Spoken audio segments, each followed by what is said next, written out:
Hello trader, कैसे हैं आप सब लोग। Welcome back to my channel Naveen forex trader. मैंने आपसे लास्ट वीडियो में डाइवर्जेंस की स्ट्रेटजी को डिस्कस किया था, जो कि रेगुलर डाइवर्जेंस थी और ट्रेंड रिवर्सल स्ट्रेटजी कंसीडर करते हैं हम रेगुलर डाइवर्जेंस को।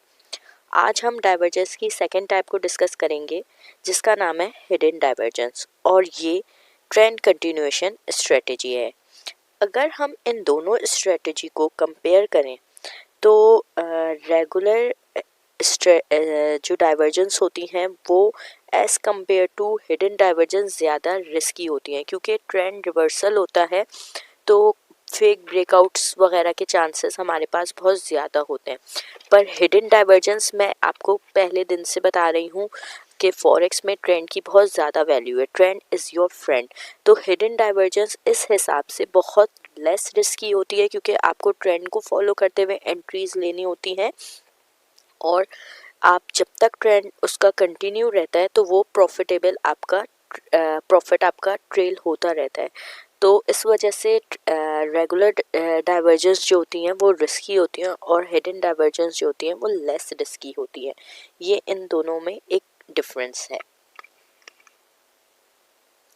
अब ये आपकी साइकोलॉजी के ऊपर डिपेंड करता है कि आप अगर रिस्क टेकर होंगे तो आप रेगुलर डाइवर्जेंस पे काम करना पसंद करेंगे। अगर आप लेस रिस्क टेकर नहीं लेना चाहते, रिस्क नहीं लेना चाहते, लेस रिस्की ट्रेड्स लेना चाहते हैं, तो आप हिडन डाइवर्जेंस को फॉलो कर सकते हैं। अच्छा, एक चीज़ बहुत कॉमन होती है, क्योंकि मार्केट है तो मार्केट में स्ट्रेटजीज़ या पैटर्न्स बनते रहते हैं। तो अक्सर ऐसा भी होता है कि एक ही जैसे 1 आवर पे अगर रेगुलर हिडन डाइवर्जेंस बन रही है, तो H4 पे रेगुलर डाइवर्जेंस बन रही हो, यानी डिफरेंट टाइम फ्रेम पर हिडन और रेगुलर दोनों बन रही हो, तो आपको उस वक्त ट्रेंड को देखते हुए फॉलो करना होगा हिडन डाइवर्जेंस को। ये चीज़ आप कहीं भी पेन नोट डाउन कर लें कि अगर आपको एक पेयर पे दोनों डाइवर्जेंस मिल रही हो डिफरेंट टाइम फ्रेम पर, तो आप फॉलो करेंगे हिडन डाइवर्जेंस को। आपको ट्रेंड के अगेंस्ट उस वक्त नहीं जाना होगा, आपको ट्रेंड के साथ चलना होगा उस वक्त तक, जब तक ट्रेंड प्रॉपर चेंज ना हो जाए।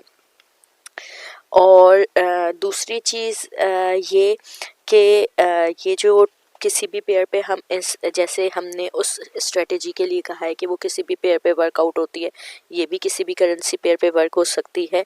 वर्कआउट आप कर सकते हैं, बैक टेस्ट आप कर सकते हैं। टाइम फ्रेम इसके लिए जो हम हिडन डाइवर्जेंस के लिए जो बेस्ट होता है वो होता है 1 आवर पे हमें बार बार एंट्रीज मिल रही होती हैं। वैसे H4 पे भी आप काम कर सकते हैं और Day 1 पे भी कर सकते हैं, पर 1 आवर पे आपको एंट्रीज बार बार मिल रही होती हैं और आप बार बार उस पे एंट्री ले सकते हैं। ज़रूरी नहीं है कि आपने एक दफ़ा एंट्री ले ली तो आप दोबारा बार बार एंट्री नहीं ले सकते। तो ये भी जो हिडन डाइवर्जेंस होती हैं वो भी जो है रूल्स के साथ हम उसको डिस्कस करेंगे। जैसे रेगुलर डाइवर्जेंस को दिया था, मैं थोड़ा सा रिवाइज करवाऊँ आपको कि मैंने आपको बोला था कि जब मार्केट में प्राइस ऊपर की तरफ जा रही होगी तो हम RSI पे प्राइस को नीचे की तरफ देखेंगे। ये कॉन्सेप्ट होता है डाइवर्जेंस का, कि अगर एक तरफ ऊपर जा रही हो तो दूसरी तरफ नीचे आ रही हो, या एक तरफ नीचे की सिमत आ रही हो तो दूसरी तरफ ऊपर की सिमत आ रही हो, इस तरह से। तो ये कॉन्सेप्ट होता है, क्योंकि डाइवर्जेंस के मतलब ही होते हैं तजाद के। तो आपको RSI की प्राइस मूवमेंट में और आपकी कैंडल्स की मूवमेंट में फ़र्क मिलना चाहिए अगर आप डाइवर्जेंस ढूंढ रहे हैं तो ये तो मैंने आपको डाइवर्जेंस को रिवाइज करा दिया। अब जो रूल्स मैं आपको बताऊंगी वो ये कि सबसे पहले आपकी जो चार्ट पे कैंडल्स होंगी वो 250 से 300 या 350 तक आपके बार्स होने चाहिए। ये जो आपकी कैंडल स्टिक है वो इतनी होनी चाहिए कि आपको एक ट्रेंड जो है वाज़ा नज़र आए कि मार्केट में क्या ट्रेंड चल रहा है। दूसरा जो रूल है वो ये कि ये ट्रेंड कंटिन्यूएशन पैटर्न है हिडन डाइवर्जेंस। तो हिडन डाइवर्जेंस के लिए हमें हमारे पास एक स्ट्रॉन्ग ट्रेंड का होना ज़रूरी है। हमें इसको एक स्ट्रॉन्ग ट्रेंड में ढूंढना है। तीसरी चीज़ मैं आपको पहले भी बता चुकी हूँ, वो यही कि आप किसी भी टाइम फ्रेम पर यूज़ कर सकते हैं, पर H1 का टाइम फ्रेम इसके लिए ज़्यादा बेस्ट है। अब बात करते हैं कि हम इसको फाइंड आउट कैसे करेंगे, किस तरीके से हमें इसे मार्क करना है। इसको हिडन डाइवर्जेंस को मार्क करने के लिए हम जो है इस ट्रेंड लाइन यूज़ करेंगे। जैसे हम ट्रेंड लाइन यूज़ करते हैं, ट्रेंड लाइन मैं बता दूँ आपको कि अगर मार्केट बाय के ट्रेंड में होती है तो हम कैंडल्स के नीचे इस तरीके से, ये जो मैंने मार्क किया इस तरीके से ट्रेंड लाइन लगाते हैं। और अगर मार्केट सेल में जाती है, फॉर एग्जांपल सेल के जोन में होती है जैसे यहाँ, तो हम कैंडल्स के ऊपर इस तरीके से ट्रेंड लाइन लगाते हैं। यहाँ से ट्रेंड लाइन सिलेक्ट करते हैं, इस तरीके से कैंडल्स के ऊपर। एक फ़र्क होता है, सेल्स में कैंडल्स के ऊपर लगती है और बाय में कैंडल्स के नीचे लगती है। ये तो ट्रेंड लाइन लगाने का तरीका था। पर ट्रेंड लाइन को हम जहाँ से ट्रेंड शुरू हो रहा होता है और जहाँ तक ट्रेंड चलता है इस तरह कंटिन्यू रखते हैं, स्विंग से बार बार। अब जैसे यहाँ तक ट्रेंड कंटिन्यू रहा तो ये हमारी ट्रेंड लाइन होगी, हम इसे लंबा करके लगाते हैं। पर जब हम बात करेंगे हिडन डाइवर्जेंस को, तो हिडन डाइवर्जेंस के लिए हमें ट्रेंड लाइन जो लगानी होगी वो किसी दो स्विंग्स पे लगानी होगी, ऐसे बस दो स्विंग्स को कनेक्ट करना होगा। बस ये है, एक स्विंग ये, एक स्विंग ये। या अगर हम इस स्विंग को कनेक्ट करेंगे तो ये इस तरीके से बस दो स्विंग्स कनेक्ट होंगी। पैटर्न वही होगा जैसे ट्रेंड लाइन लगती है, सेल बाय में नीचे कैंडल्स के नीचे लगेगी, सेल में कैंडल के ऊपर लगेगी, पर कनेक्ट सिर्फ दो स्विंग्स होंगे।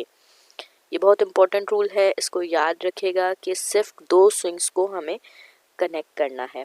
अब मैं आपको डायरेक्ट चार्ट पे लेके चलती हूँ और हम trend line hidden divergence find करेंगे और उसकी बेस पे हम एंट्री लेंगे और अपना टेक प्रॉफिट और एसएल सेट करेंगे। अब ये जीबीपी यूएसडी के चार्ट है, टाइम फ्रेम 1 आवर का है। अब इसमें हम देख सकते हैं कि मार्केट हायर हाइज बना रही है। मैं अगर आपको यहाँ से दिखाऊं तो ये मार्केट ने इससे ऊपर हाई बनाया, इससे ऊपर हाई बनाया, इससे ऊपर, तो यानी ये हमारा बाय का ट्रेंड चल रहा है, ठीक है। तो अब हम इसमें अगर बाय के लिए हिडन डाइवर्जेंस देखते हैं तो ये देखें, यहाँ मार्केट ने ये दो स्विंग्स कनेक्ट हुए, ये दो स्विंग्स कनेक्ट हुए और इसी के नीचे आप ये देखें आरएसआई पे ये देखें, ये आ गई हमारी डाइवर्जेंस के यहाँ पे मार्केट ऊपर की तरफ जा रही है, आरएसआई नीचे की तरफ जा रहा है। अब हमें एंट्री कैसे लेनी है, सेम रूल्स है हमारे लिए। मेन जो पॉइंट होगा आरएसआई का वो 50 का लेवल होगा, पर अब हमें इधर क्या करना है कि 50 के लेवल को जो कैंडल ऊपर की यहाँ पे, क्योंकि ये बाय की है, बाय का हमें एंट्री ढूंढनी है, बाय का ट्रेंड है, तो हमें यहाँ पे क्या करना होगा कि 50 का लेवल ऊपर की तरफ क्रॉस हो। तो 50 का लेवल इस कैंडल ने क्रॉस किया, ये देखें इस कैंडल पे ये 50 का लेवल क्रॉस हुआ, ये 50 का लेवल था, ये इस कैंडल पे क्रॉस हुआ। अब हम इस कैंडल के बाद एंट्री लेंगे, लॉन्ग पोजीशन लेंगे, यहाँ से हमने एंट्री ले ली। हमारे एसएल का रखने का क्या तरीका है, हम इस, मैं थोड़ा सा जूम करती हूँ, ये देखें इस कैंडल के भी नीचे, इस कैंडल के भी नीचे जहाँ पे ये स्विंग्स बना है हम एसएल रख सकते हैं, लेकिन ये एसएल हमारा 34 पिप्स का है तो ये बहुत कम है। तो हम जहाँ से हमने शुरू किया था, ये वाला जो हमारा है, दो मैं आपको मार्क करके बताती हूँ, एक ये पॉइंट है हमारा जहाँ से स्विंग शुरू हुआ और एक ये पॉइंट है। इस पॉइंट पे हमारा एसएल 30 पिप्स का बन रहा था, कि जो कि बहुत ही कम होता है।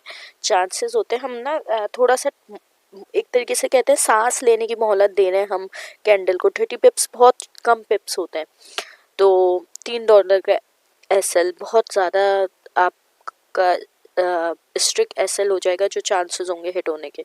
तो हम फिर क्या कहेंगे कि लास्ट स्विंग जो ये वाला स्विंग है इसके नीचे रखेंगे। ये हमारा 60 पिप का बना है ऑलमोस्ट, ठीक है, हमारा ये एसएल। इसका डबल हमें अपना टारगेट रखना होगा, ठीक है। 1:2 का हम टारगेट रखते हैं। 1:2 कहाँ जाएगा हमारा, 1 ये हो गया 1:2। अब देखते हैं मार्केट ने इसको हमारा हिट किया है या नहीं किया है, या हमारा एसएल हिट किया है। दोनों सूरतें में हो सकता है। अभी तक तो नहीं किया है, आगे बढ़ते हैं। और ये हमारा टीपी ही हिट हुआ है, लेकिन इसने थोड़ा सा टाइम लिया है, लेकिन हमारा ऑलमोस्ट टीपी हिट हुआ है। तो इस सिचुएशन में जब मार्केट ऐसे इतना टाइम लेती है टीपी हिट करने के लिए कि, तो जब इस तरह की कंडीशन होती है कि आपने एंट्री ली हुई है 20 फेब से और आपकी टीपी कब जाके हिट हुई है 5 मार्च को, तो आप क्या करते हैं कि आपकी जब एंट्री 1:1 पर आ जाए, यानी आपने जितना आपका प्रॉफिट हो उतनी यहाँ पर इस जगह पे जब आपकी एंट्री आई तो आपका ये हो गया 1:1 का, यानी जितना आपका टीपी था उतना ही आपका एसएल था, उतनी आपकी टीपी हिट कर चुकी है। तो आप क्या करते हैं अपने एसएल को जो आपका यहाँ होता है वो आपको आप एंट्री पॉइंट पे लाके ब्रेक इवन कर देते हैं। इस जगह आप एसएल की वैल्यू को ब्रेक इवन कर देते हैं और फिर आप छोड़ देते हैं एंट्री को कि अब आपकी एंट्री सिक्योर हो गई। अब आपकी एंट्री मजीद जैसे ये आगे गई 1.5 का उसने दिया होगा यहाँ पे, तो जब आपकी एंट्री यहाँ पे आगे गई होगी तो आपने क्या किया होगा, आपने फिर अपना टीपी जो एसएल है अब वो मजीद बढ़ा के यहाँ रख दिया होगा कि अगर एंट्री बैक होती है तो आप फिर कर लें। इस तरीके से फिर मार्केट थोड़ा आगे गई, आप फिर अपना एसएल ऊपर लाते गए। इस तरीके से करते करते आप फाइनल अपनी टीपी तक पहुंच जाते हैं। तो इस तरीके से आप ट्रेल करते हैं अपने प्रॉफिट को, और जो है आप जितना मैक्सिमम जहाँ तक मार्केट जाती है आप उतना प्रॉफिट करते हैं। अब हम एक और एंट्री ढूंढते हैं सेल की, तो उसके बाद फिर हम मज़ीद एंट्रीज ढूंढते हैं कि हमें ये कितना फ़ायदा देती है। वैसे जो ये हिडन डाइवर्जेंस होती है वो ट्रेंड कंटिन्यूशन होती है, तो इसके प्रॉफिट का रेशो बहुत ही ज़बरदस्त है। आप अगर इस पर बैक टेस्ट करेंगे, आप इसको ख़ुद से सर्च करेंगे तो आपको रियलाइज़ होगा कि ये एक अच्छी फ़ायदेमंद स्ट्रेटजी है। बहुत सिंपल रूल है, बहुत आसान है, सिर्फ आपको थोड़ी सी एफर्ट करनी है कि आपको प्रैक्टिस करनी है, और आप फिर ख़ुद फाइंड आउट कर पाएंगे कि कहाँ हिडन बन रही है या कहाँ रेगुलर डाइवर्जेंस बन रही है, और आप उसके हिसाब से अपनी एंट्री ले सकते हैं।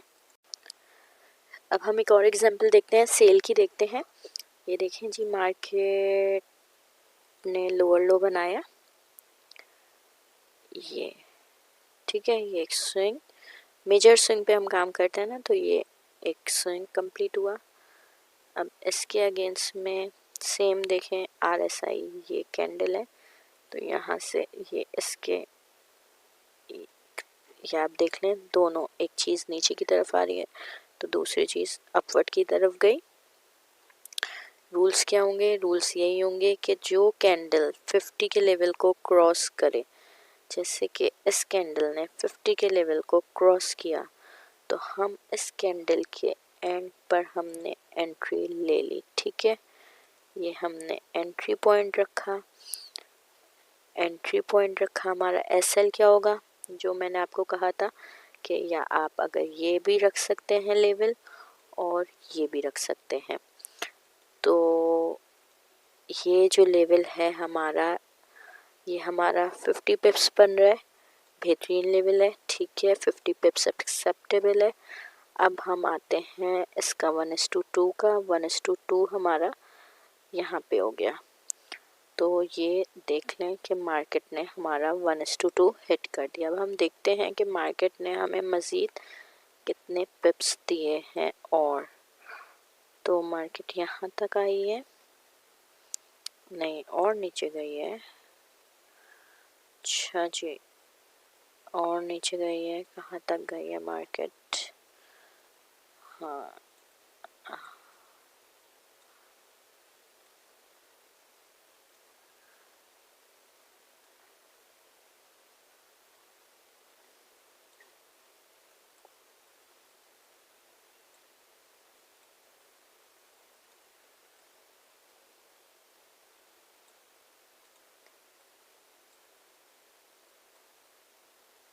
ये यहाँ तक आई है। कितने पिप्स हमें मिले?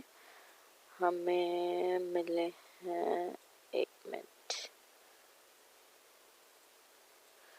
जी, हमें मिले हैं 1:4.5 का रेशो मिला है। 52 पिप्स का हमारा एसएल था, तो इसका 4 गुना आप कर लें, हमारा जो है प्रॉफिट हुआ है।